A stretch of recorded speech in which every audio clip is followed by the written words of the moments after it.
7:05 p.m., Friday, July 17, 1981, a camera was rolling that night. A local news crew had set up in the atrium of the brand new Hyatt Regency Hotel in Kansas City, Missouri, to film a tea dance, a swing music party packed with hundreds of guests at 2345 McGee Street. People were dancing on the ballroom floor. People were leaning on the railings of two suspended walkways that ran across the open air above them. And at 5 minutes past 7, in front of that running camera, 40 tons of steel, glass, and concrete came down. 114 people did not go home that night. More than 200 were injured.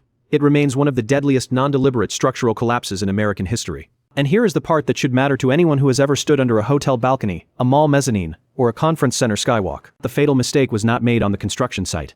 It was made on a piece of paper in an office, more than 2 years before anyone walked into that hotel. 3 walkways, 1 atrium, and a building that was already trying to warn them. The Crown Center atrium was enormous, about 117 feet wide, 145 feet long, 50 feet tall. 3 suspended walkways crossed it at the 2nd, 3rd, and 4th floors. They were hung from steel rods anchored into the roof framing. To anyone looking up, they appeared to float. The hotel had only been open for about a year when the walkways fell. But there is something most retellings skip over. 21 months before the disaster, on October 14, 1979, while the hotel was still under construction, about 2,700 square feet of the atrium roof had already collapsed. An inspection team was brought in. The structural engineer of record wrote a letter to the owner, promising not just to investigate the roof, but in his own words, to perform a thorough design check of every member of the atrium. Reports were issued. Meetings were held. The building was declared safe. One critical connection, the one that would kill people in 1981, was never rechecked. The single continuous rod, how the walkways were supposed to be built. To understand what failed, you have to understand what was supposed to be built.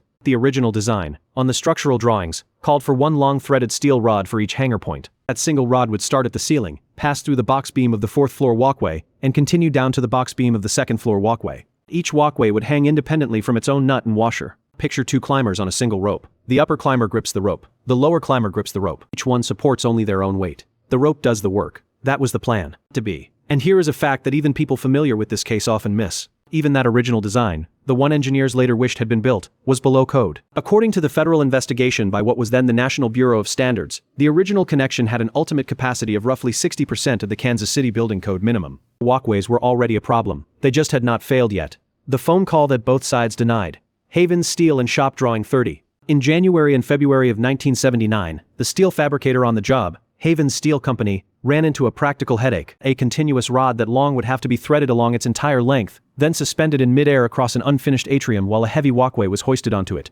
So the shop made a change. Instead of 1 continuous rod, the redrawn detail used 2 shorter offset rods. 1 rod would hang from the ceiling to the 4th floor.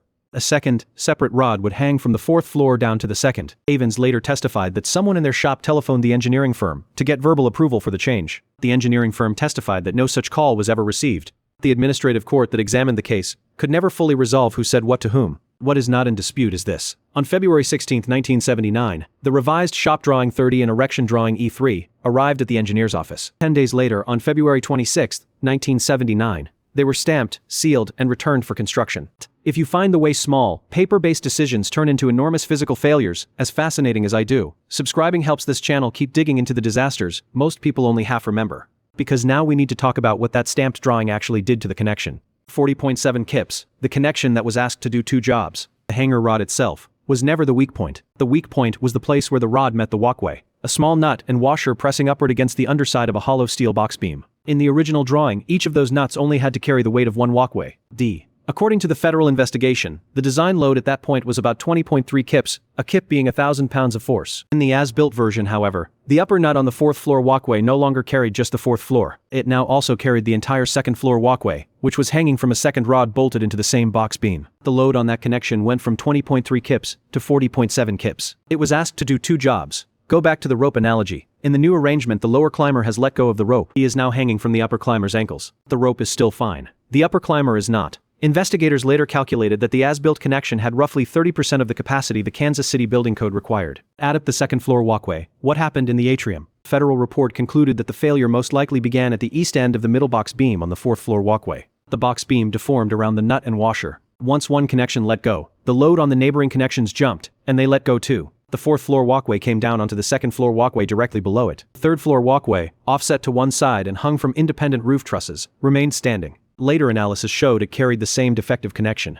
It simply was not loaded heavily enough that night. 114 people did not survive the evening. More than 200 were injured. Because a news camera was already running, the Hyatt Regency became one of the first major American structural collapses captured on tape as it happened. A fact that shaped how every investigation that followed would gather evidence. Missouri case number AR 840239. The trial that rewrote American engineering on February 3, 1984, the Missouri Board for Architects, Professional Engineers and Land Surveyors filed a formal complaint against the project engineer, Daniel M. Duncan, the engineer of record, Jack D. Gillum, and the firm GCE International. A 26-week administrative trial followed. On November 14, 1985, Administrative Law Judge James B. Deutsch issued a 442-page ruling. He found Duncan, Gillum, and GCE guilty of gross negligence, misconduct, and unprofessional conduct in the practice of engineering. Both men lost their Missouri engineering licenses, and later their Texas licenses. The firm's certificate of authority was revoked. The Missouri Court of Appeals affirmed the decision in 1988. In direct response, the American Society of Civil Engineers adopted a policy stating that the structural engineer of record carries full responsibility for the design,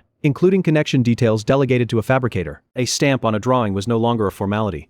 It was a signature on the safety of every person who would ever stand underneath. Lesson. And what comes next? The Hyatt Regency did not fall because of mystery metallurgy or an act of nature. It fell because a piece of paper traveled between two offices and came back approved. Engineering disasters of this kind are almost never the fault of one villain. They are the fault of one missing question, asked too late by the wrong person about a detail everyone assumed someone else had checked. If you have concerns about a specific building, an inspection, or a structural alteration, please speak to a licensed structural engineer or your local building department. This channel is here to explain, not to advise. Next time on Rivet Crimes, we are going to look at the disaster that finally broke the Hyatt Regency's grim record. 40 years later, in Surfside, Florida, another piece of paper sat in another file. And just like in Kansas City, somebody had already written down exactly what was going to happen.